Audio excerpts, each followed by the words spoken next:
we did a show for them. Now you've got to remember that I have just been a graduate of Dr. Pressman's School of Magic. My biggest trick was key card. I did a 5-card repeat with some dribble patter, and these fellows watched it. Vernon never said anything. He laughed. Now when Mike Ammar yesterday said that Vernon bawled out a magician and said that he was the second worst magician,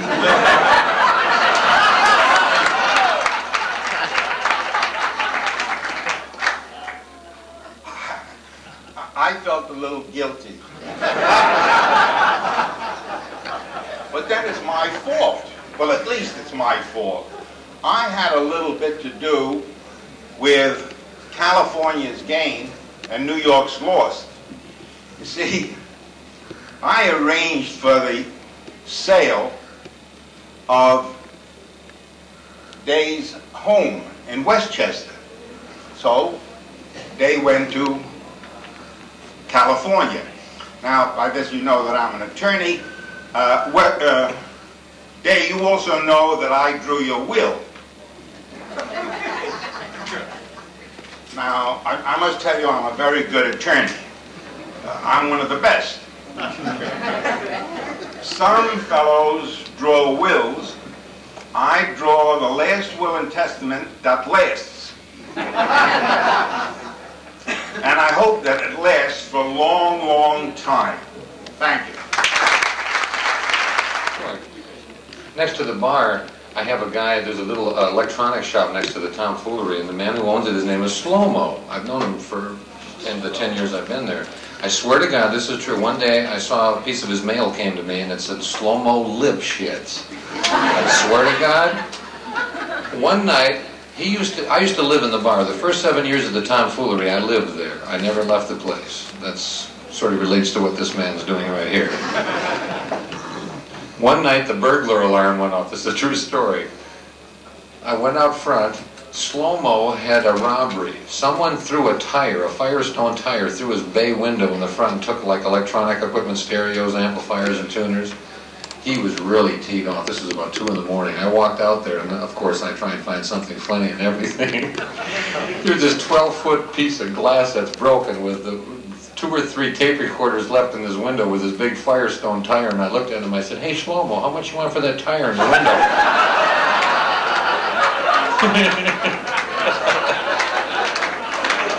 Didn't I meet you in Colon? Or I'm looking at that mustache, it's so damn familiar. And this thing here is like, are you Colonel Sanders' kid? Colonel Sanders was in the bar about 8 years ago, about a year before he died. I was so impressed I went up.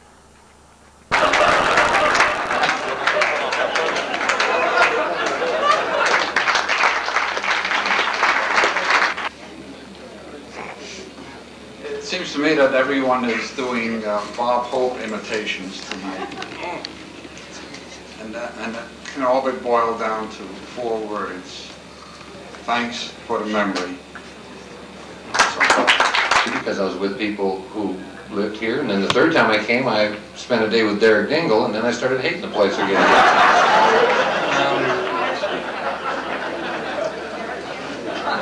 From now on, would the people I'm calling up here please let me know beforehand how short their speech is going to be so I don't have to go all the way up there, sit down, and jump all the way back up. Are you a Hindu? Ahlan wa sahlan ya Yehudi. Mr. Browdy? There he is.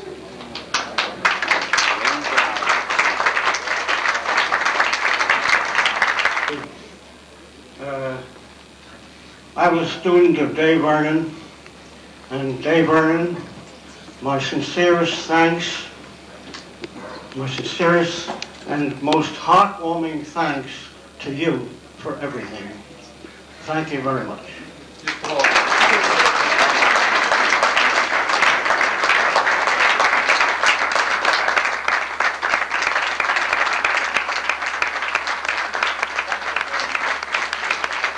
Oh, is that your name? How do you want it? How would you pronounce? I want to do this right.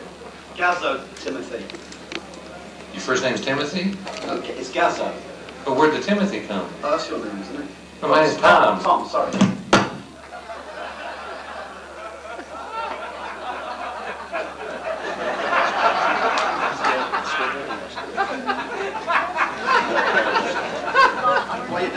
You obviously work in or live in a trailer park. No, that's a damn cheap joke, and I shouldn't have said.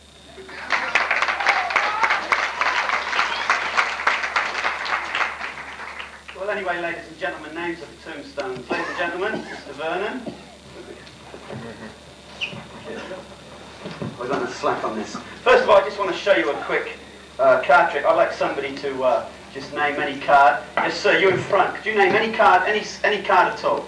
Two of hearts. Two of hearts. Okay, we find the two of hearts. Here we go.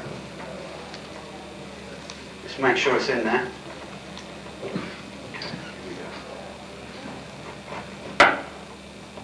Okay, I forgot the card. You see, I've got a terrible memory. I'll tell you something else. I've got a terrible memory.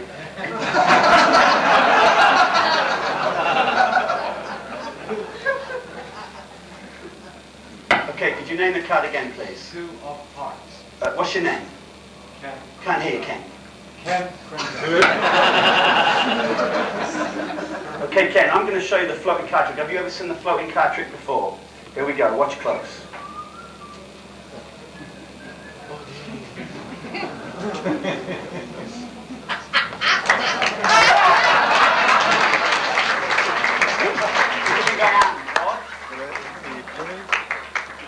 Actually, ladies and gentlemen, I'm up here to perform the cups and balls, so I'm going to get straight into it. Yeah. Go get your own show. Here we go. Magic wand and the cups and balls, ladies and gentlemen. Do you want to sit this side so I can use you? I've been used before. Okay, here we go. Examine the cups. One over this side and one in front. Here we go. Matt, can you catch? Here we go. Just examine the cups, make sure... Nice catch. Yeah. Not bad. Examine the cups, make sure the cups are empty. I would not allow the cup to be examined if it was a trick cup. Don't pull it apart. Yes, they are made of solid gold. I had them plated in copper. Both hands on the table. It's, yeah, I'm the entertainer.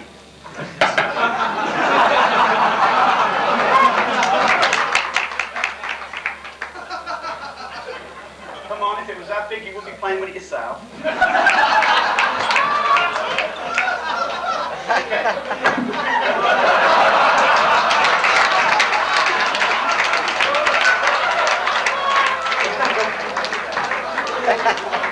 Alright, cup number one. Thank you very much, ladies and gentlemen. You can always tell a good quality cup by the bell-like tone they make when you hit them. Thank you very much indeed. Throw it here, I'll catch it. Yeah. Today.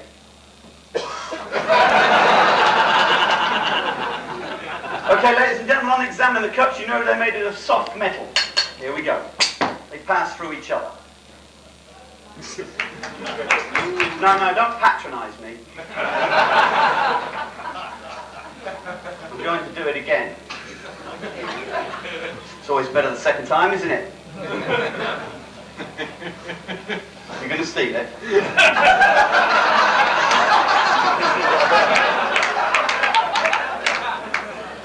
Here we go. Now I know what you're thinking, so I'm going to make it pass through two cups.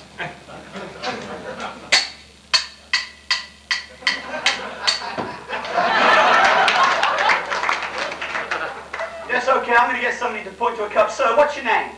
Martin. Okay, Martin. Have you ever seen me before? Never. Then how do you know it's me? Could be somebody impersonating me, couldn't it? Okay, Martin, I'd like you to point to a cup. The choice is yours. Which one would you like? One on the right, my right. This one. Correct. The squeaky one. These two do not squeak. This one does. Now what I'm going to do, I'm going to mix them up very thoroughly. If you keep around the squeaky cup, you will win. This is just traditional. Bear with me. $20. Are you aware of this? Yeah, could you sit from me the same distance I'm standing from you? That one I can use. The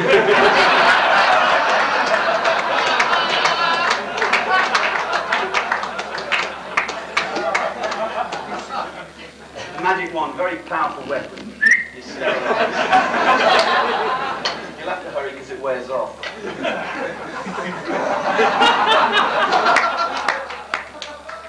Okay, I forgot your name. Martin. That's correct. Okay, here we go. On your mark, get set, go. Where is the squeaky cup? To the left. Nice try.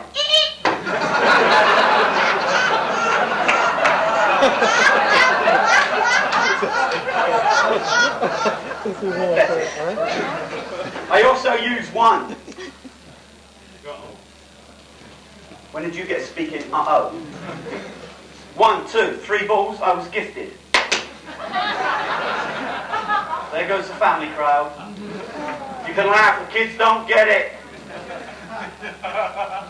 He got it. Or was it the first joke?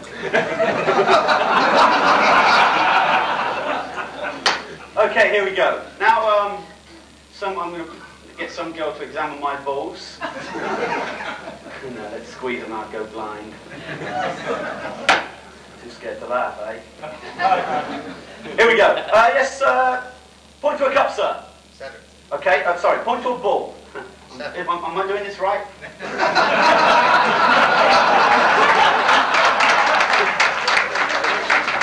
Start again. Point to a ball, sir. Center. From which end? One. Oh, the white one.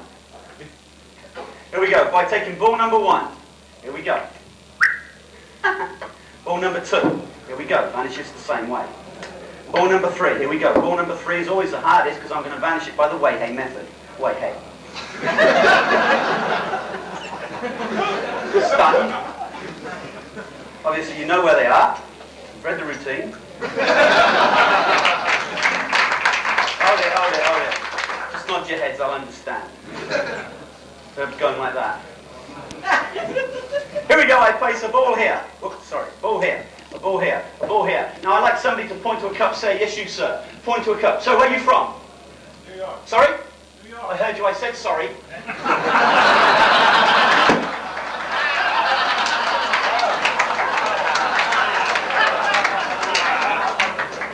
Now, sir, I would like you to point to a cup. Now, believe me, the choice is yours. I do not want to influence your choice in any way. Which one would you like? One on the end. They're both on the end. They're all the same, especially this one. Smart ass. By taking the ball from this cup, I pluck it off the end, throw it to that one. Obviously it was nothing, I can tell by your applaud. Makes it appear here. But maybe you think we're related.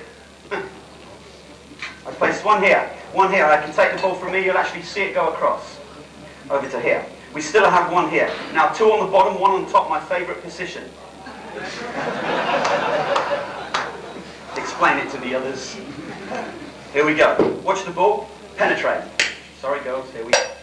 The ball is going to go straight through the bottom of the cup. By running the stick up, the ball goes up. Hold your applause.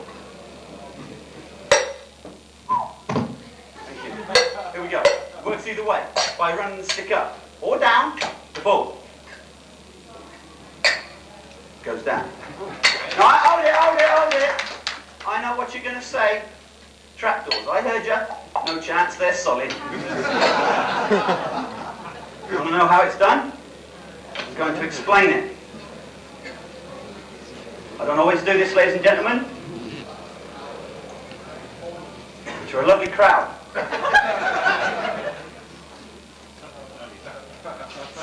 I'm going to cover up this one. I do the same with this one. Now I'd like somebody to point to a cup. What about you, sir? Do you want the middle one or this one? Very good.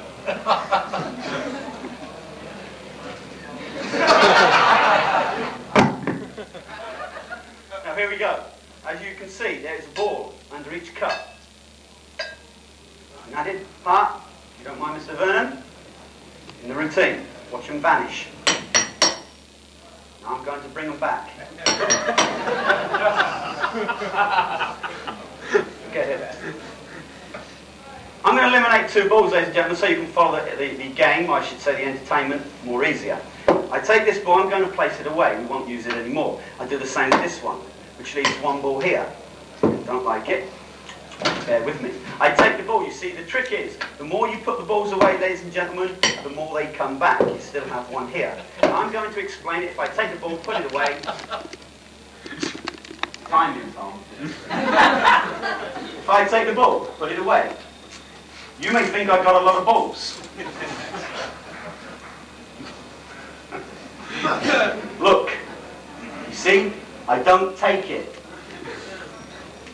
It looks like I take it, because I do acting. Earlier in the routine I said I took it, but I lied. I did not take it. I can lie, it's for entertainment.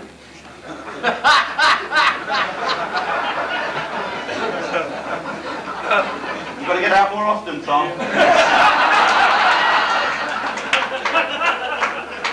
Now watch close, here we go. It looks like I take the ball. I pretend to place the ball in here. I conceal it here. It's got a little pinky concealment. When I lift the cup, I drop the ball. It looks like the ball comes from beneath the cup from the people in front. Doesn't look good from the people in the cheap seats, but it don't matter. That's the old-fashioned one. If I take the cup, tap the cup twice, this one has returned. Which leaves how many balls underneath the centre cup? Yes, sir. How many? Are you English? Yeah. But you understood the question. I Well, how many balls underneath here? think it's 3. No, nice try. Okay. If you ask 3, I give you 3. Don't matter. Now 3 balls going in. Can't fool you with this one. How many balls here? Obviously you're not following the game. I'm going to explain how it's done now. Just bear with me. Here we go. It's what to do with the hat. Watch the hat. The hat's empty. Here we go. I'm going to. Obviously you're not watching. You're watching too many things at once. Just watch the hat. Here we go. And I also have a coin. Now watch. This is the only one I had. Not being paid. Here we go. Watch the coin vanish. Excuse me.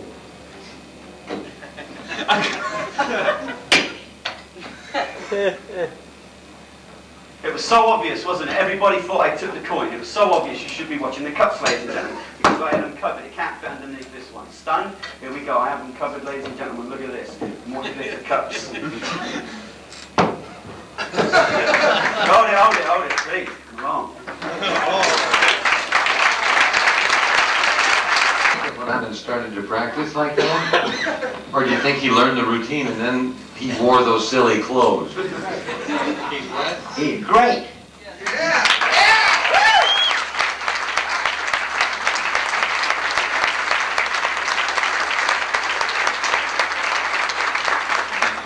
He did turn to me during the performance and say he's got the greatest pass I've ever seen in my life. Could you help your dad put that on for me? I've got things to do out here. We're getting... Can you make me a Waldorf? Without a doubt.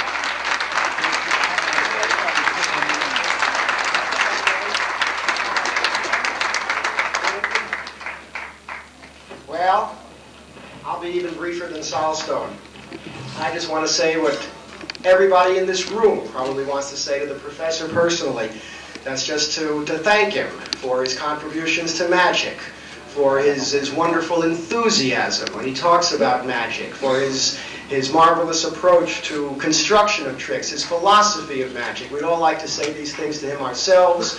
We don't have the time, so we got a few people up here to do it for you. Just thank you, Professor, for being you. Thanks a lot.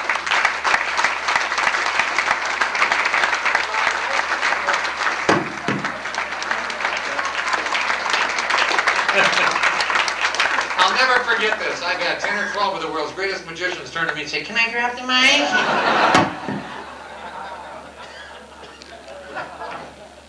You're not on. Go ahead. What? Just no. That's Paul Harris's idea. I think you don't meet a lot of women that way.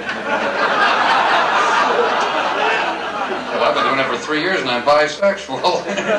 I buy all my sex. Now the next person, I think the reason the show's so damn long is because I'm out here talking and Harry Lorraine should be, so let's get him out here. Harry?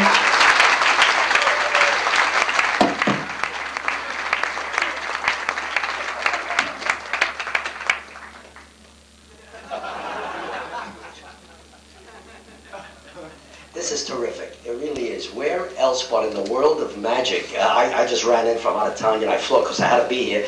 Where else but in the world of magic would all these people from, I assume, all over the world come to honor a guy like me? I think, what?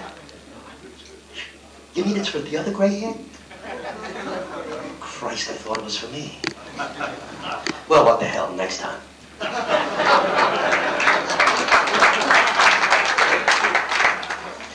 Everybody has said all there is to be said about Dai Vernon. I've been sitting here for 2 hours hearing everybody say all the things I wanted to say about Dai. We all go back a lot of years, obviously. My very first book, not my very first book, but the very first book in magic was introduced by Dai. I don't know how many of you remember that or realize it, in a book called Close-Up Card Magic. Dai did the introduction. I don't know if Dai remembers that. I don't know if it was really Dai that did it. It was somebody that signed the Dai Vernon. And that was very generous. I don't think anybody up here has mentioned what a generous man Dai is. I was very generous because I wasn't that well known in the world of magic, and it was a very generous thing of Dai to sit down and write the kind of introduction that he wrote for me. In the first book I ever wrote, in Close-Up Card Magic, and after he read it, he thought it was terrific and so forth and so on. That's very generous for a guy, a few years older than I. At that time I had jet black hair, and he of course had some black hair left. And for a guy that had been around as long as he had to say something like that to a kid like me at that time was very generous. I gotta tell you, I don't do that.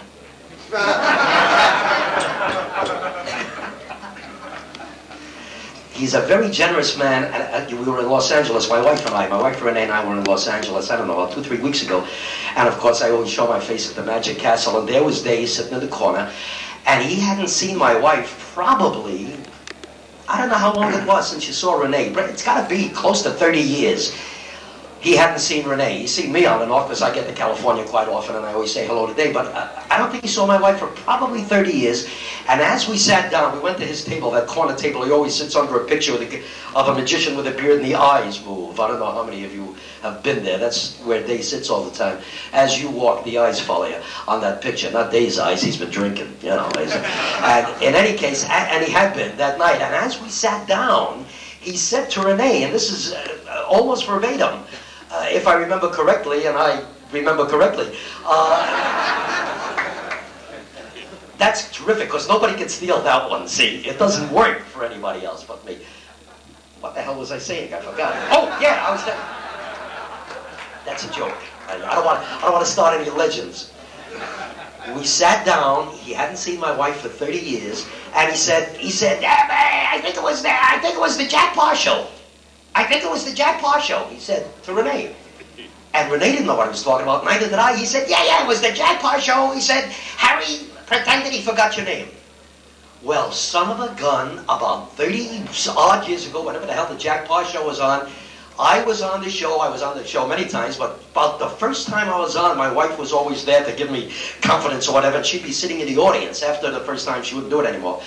And sure enough, what I do, for those of you who don't know, I ask all the people in the audience to stand, all the people I've met, and that's about, in those days I was on an ego trip, and I remember everybody, it was 400 or 500 people, and as I called everybody's name, when I came to my wife, because many people thought it was my wife, I said, oh, I forgot your name, I'll get to you in a minute. In other words, it was a joke, see, I forgot my wife's name, and he remembered that. Do you remember you telling me that day that you remembered when I forgot Renee's name on the Jack Paar show?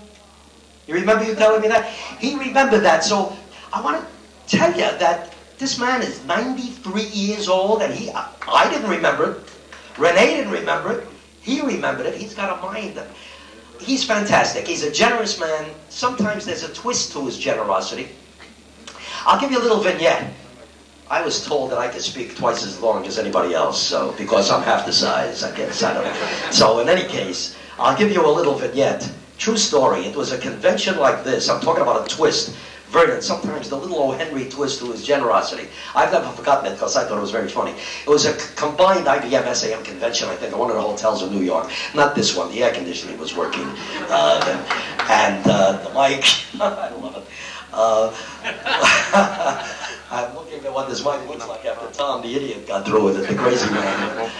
In any case, Dave was lecturing for a crowd about this big, and I was lecturing also, or I had already lectured, that's vague in my mind. And Vernon, toward the end of his lecture, started to talk about me. I don't really recall why, but he started to talk about me, and he said, oh, that Harry Lorraine, he's terrific. And he said, he's got to think the epitome location. Wow, that epitome location.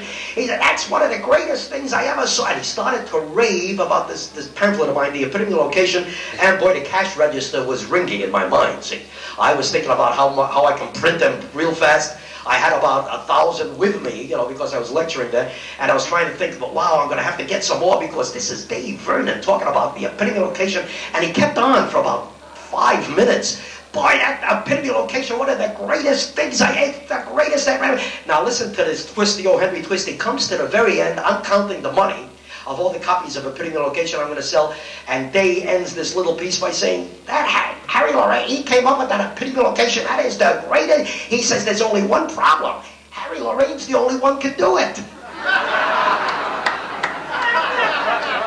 Down went the cash register, right? That's true, that's exactly what he said. I know he didn't mean it that way, but I fell off my chair. That's a funny line. Truth, hey, listen, I have a few thousand in my car, anybody can do it, you know. Max is laughing. Max does it. Max fooled me with it. In any case, I wanted to tell you some of the generous things about Dai. We go back to the 42nd Street cafeteria, which you heard from everybody. That thing, that line that you did, everybody must have forgotten it, Tom. It's so damn long ago. But that's true. That was in Munich, Germany, where he was sitting around because and everybody was coming up to him. He had trouble with his hip. I don't know if Dai remembers that. He couldn't go down the elevator. He had one of these canes that open that you can sit on, you know. And he was in terrible pain. He had flown all the way to Munich. This only, I don't know, 4 or 5 years ago. He had flown all the way to Munich to lecture. I had this terrible pain, and I helped him down, I remember, into the elevator. And I said, can I help you in any other way? He said, no, no, no. They're calling the mayor of Munich, and they're going to get the best doctor and the best surgeon in the city, and I said, fine, in other words, you're taken care of. Yeah. I saw him a few hours later, 5 to 6 hours later, toward evening, and there was Dai sitting in the same place. And I said, Dai, did they get you to it? He said, yeah, they got me to the best doctor in Munich. The mayor of Munich took it the best. I said, well, are you okay now? He said, well, yeah, the guy, it was a great doctor. He took the pain from this hip, and now I got it in this hip. See? And he was still in pain, lectured with the pain, but it was during that time that somebody asked him, Tom, why is it that there are so few women doing magic and so few women in magic? And you heard the line before, so I'm not trying to get a laugh, but that's when Dai scratched his head for 5 minutes and said, I think it's because women can't keep a secret, you know. So that was that original, when I heard it originally, was in Munich, and I think that's a funny line. Of course, with Dai, you get the feeling he may have said it 50 times before, I don't know, but it sounded like an ad-lib at that time. So I think I filled up the time that I was asked to fill up. We all love Dai, and I'll tell you something. Dai, from one white-haired guy that's been around for a while to another white-haired guy that's been around a little longer up to now. Hasn't it been terrific? Hasn't it? Love to see you, Dai. Pleasure to see you again, Dai. Timothy, nice to see you. I am not going to drop the mic. I will not drop the mic. Thanks, Harry. You're Richard Turner, aren't you? Wouldn't you be blown away if that deck was too bad now to use after all that work? Is it okay? You want a new deck? Should I introduce you? Are you ready? Are you under a lot of pressure? Okay. I'll try and make it real nice so you can just blend right in. That's what a good MC should do. Just make it so you can just... Richard Turner, it says here, is considered by Dai Vernon one of the best ever card dealers. Boy, you'd have to show me to prove it. Let's see your stuff.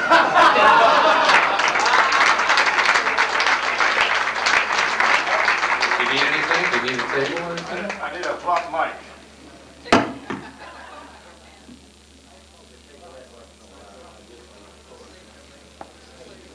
When you tongue it, bring it straight back. I'm going to sit over here. You go stand over there. You're doing a better job over there. Hello, Professor. Hello? Hello. We've met before. Very good. Now, there's a lot of card men out there, I know, and a lot of the people that practice seconds and bottoms, and their dream is to see Dai Vernon show or demonstrate a second or a middle or a bottom. And you ask him, will you show me a second, Professor? And he would say, oh, I can't do anything. I retired 40 years ago. I'm just a cranky old man. Well, as you know, I make my living dealing second, centers, and bottoms, and I've seen a lot of the best cardmen all over the world, and I have professional hustlers come up to me all the time, and they'll ask me, who do I think is the best mechanic alive? And I say, there's a guy in Los Angeles, California. He's 93 years old, and in my opinion, and I think in everybody else's opinion, he is the best mechanic I have ever met.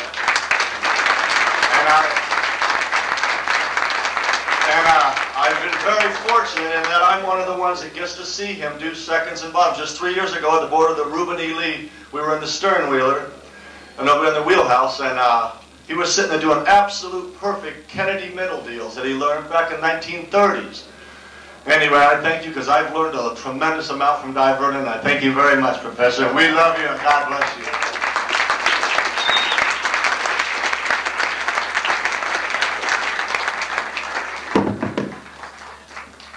Wearing thin. Should we stop dropping the mic? Okay.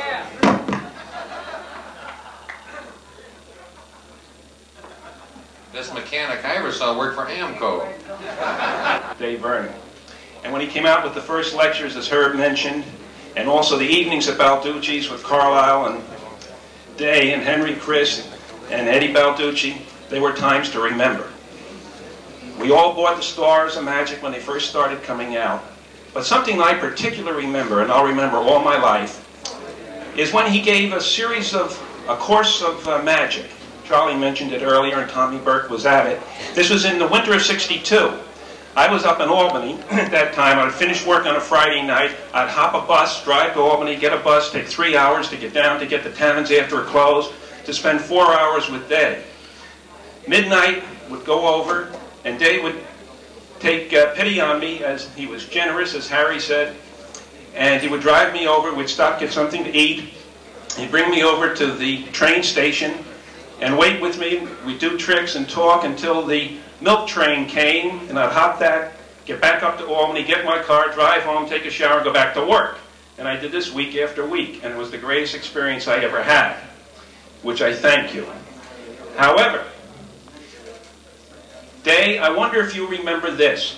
One evening at the lessons, Day was going to show us his coins in the goblet with the glass, with the wine glass. And he said, you have to do this, you have to have a pretty wine glass. And he says, I've got one with me. He said, my wife doesn't want me to use them because she's afraid I'm going to break them. But I snuck it out of the house. So he started doing the coins to the goblet, and it was great. And then he started explaining it. And sure enough, as he was going along, the coins were coming out. Now you do this, and you do this with the glass, and bang, the glass went down and broke. I often wondered how you got back into the house that night with the broken glass. But Day, I want to thank you. You've meant so much to me in my life in teaching me the true art of magic that very few people realize and appreciate today what you really meant to magic. Thank you, Day.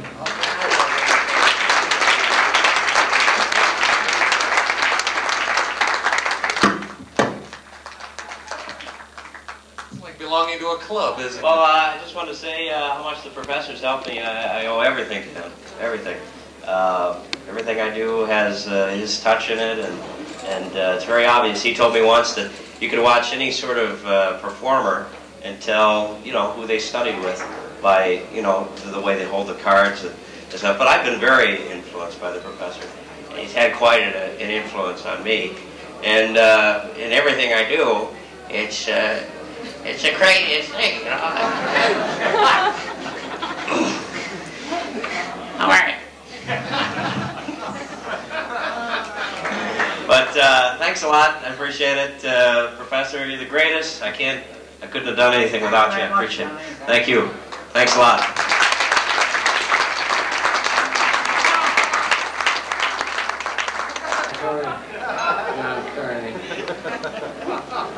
Do you know if there's a hole in the floor? There is now. Oh.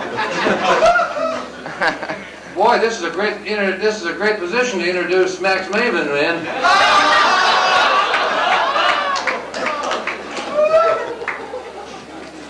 Yeah?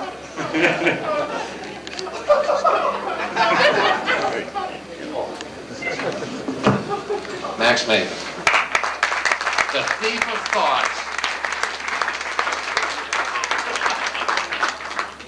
Well, I'm very, very pleased to be here, and particularly because it's great to see a lot of the guys that I knew not from the 40s, but from the 60s when I spent a lot of time in New York. By then, Dai had moved out to LA, and then I moved out to LA, and that was when I really got to know him well. I think every art form has usually one particular individual during any era who is the focal point of that era. A man or a woman who will come along once in a century and change the definition of that given art form. We are particularly lucky in magic because in our case, not only have we a gentleman who has done that once in a century job, but he decided to stick around for the whole century. We know the professor has been just a fabulous inspiration to people and creative. He has invented many, many classics of magic. I think the best thing about the professor is his willingness to share his wisdom. And I'd like to illustrate this with a brief story that took place at the castle a few years ago. As Harry mentioned, there's a table area downstairs where the professor holds court. And I was sitting at that table with the professor and John Carney. And Larry Jennings walked in. And he walked directly over to our table and he said, "Professor, I have decided I am never going to show you another trick as long as I live." And I said, "Why not, Larry?" And he said, "Because every time I do, you cut me up. I mean, you just come on too heavy with the criticism and I can't take it anymore. And I've just decided not to show you any more magic." And I said, "Oh, Larry, you know I have nothing but the highest respect for your work. I extol your virtues." And he went on for about 4 minutes, at which point Larry said, "Let me show you what I've been working on." And sat down and did a trick that involved 7 passes. And at the conclusion of the effect, the professor took the perfect timed pause and said, "Larry, it's the worst piece of shit I've ever seen."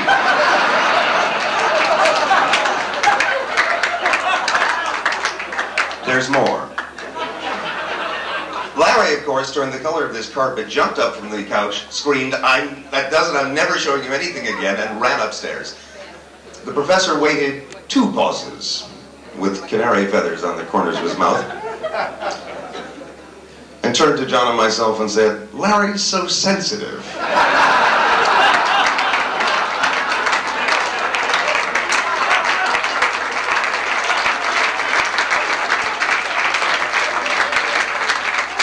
I think that sums up why we love him.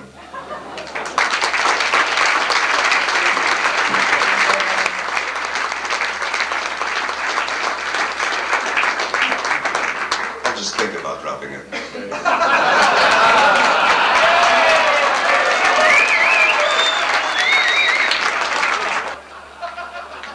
I wasn't going to use it. Shit, shit, shit, shit, shit, shit, shit, and air conditioner. Now, can you see the 2 from Des Moines in the lobby? What the hell is that? Are we at the shit hotel? I'm sorry, I didn't mean to do that.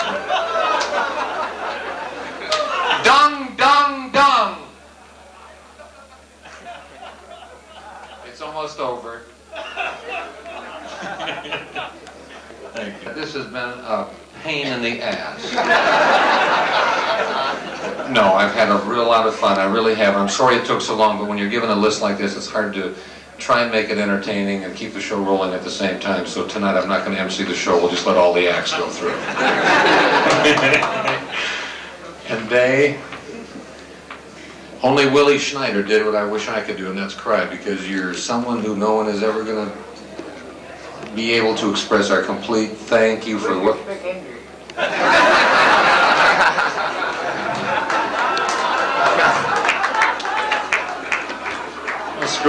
can't take a joke. I was trying to say something nice about you. I'll tell you later. But the kiss meant a lot. Thank you very much, people.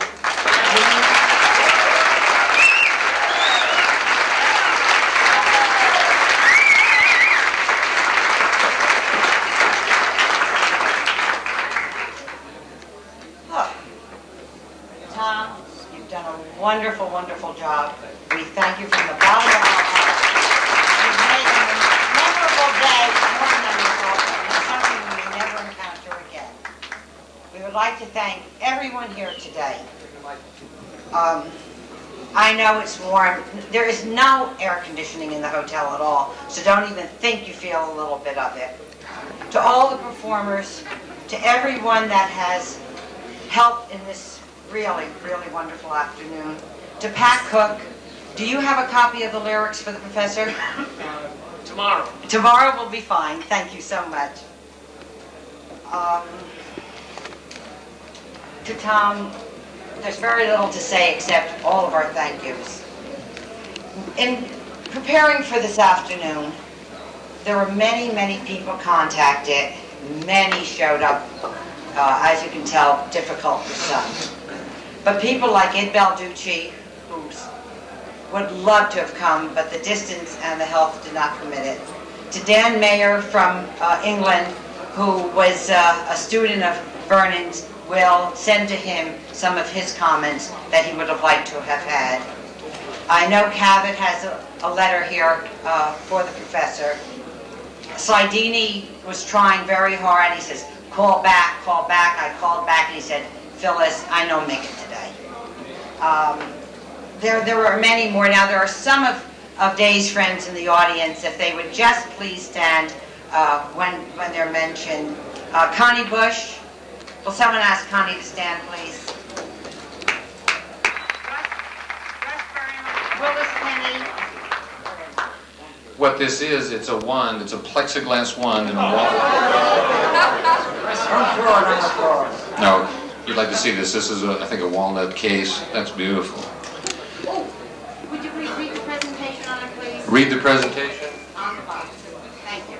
To Monty Hall. A tribute to the professor, Dai W. Vernon, the New York card expert, New York Symposium, 7/12/87.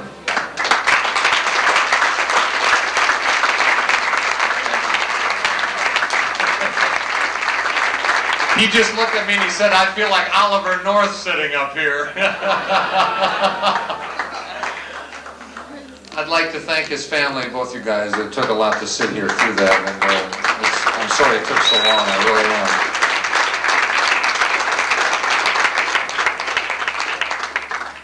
And now I'm going to do something dangerous. I'm going to give him the mic. So just leave at will.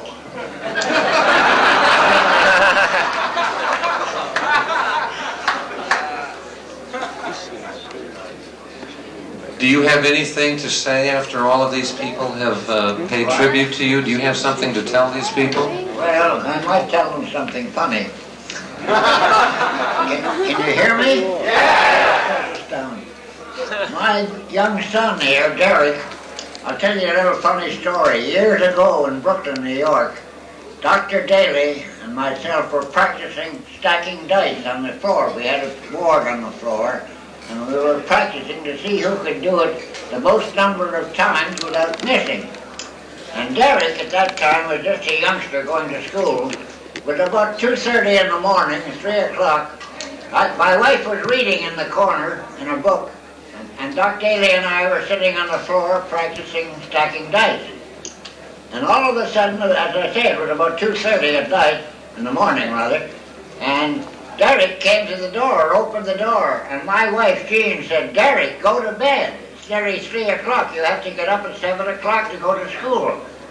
So Derek closed the door. About 2 minutes, he was back again. And my wife said, Derek, go to bed. You have to get up. You'll be late for school. You've got to get some sleep. There's no time for a young boy like you to be up. Go to bed. Now, this happened half a dozen times. Finally, there was a long interval. And my wife said, well, thank goodness he's gone to bed now. When the door opened again and Derek peeked in. And my wife said, Derek, if you don't go to bed, I'll have your father show you a card trick. He went, wow, wow, and he went to bed. He never came back. Mr. Dai Vernon.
Are we on? Mm-hmm. This is the Symposium for the professor, a testimonial. This is a new lyric written to an old Cole Porter tune. These last few days at the Symposium have kind of been something here. From here to the bar, you can't go far without seeing some lunatic who's stopping to show a trick and doing shtick. It's very sick. But we've all stopped because we all have opted to gather around a star. So forgive the nature of this nomenclature that's only meant to tell you how great you are. You're the top. You're a table pharaoh. You're the top. You're that move by Zarro. Or is it Shank? I don't remember now. You're those famous aces Leipzig used to slap. You're a floating cork, a tuning fork. You're Slidini's lap. You're the top. You're my Zell's devices. You're the top. You're Tannen's prices. You're the thought of card when the layman calls out stop. Like a perfect Erdnase bottom. You're the top. You're the top. You're a Merlin fable. You're the top. You're Del Rey's table. You're Ed Marlowe's claims. You're the names Lorraine recalls. You're Houdini's locks, Okito's box. You're Pop Krieger's balls. You're the act that magicians harbor. You're the tact of Max Maven's barber. Why are we all here at $60 a pop? It's because, my dear professor, you're the top, the top, the top, the top.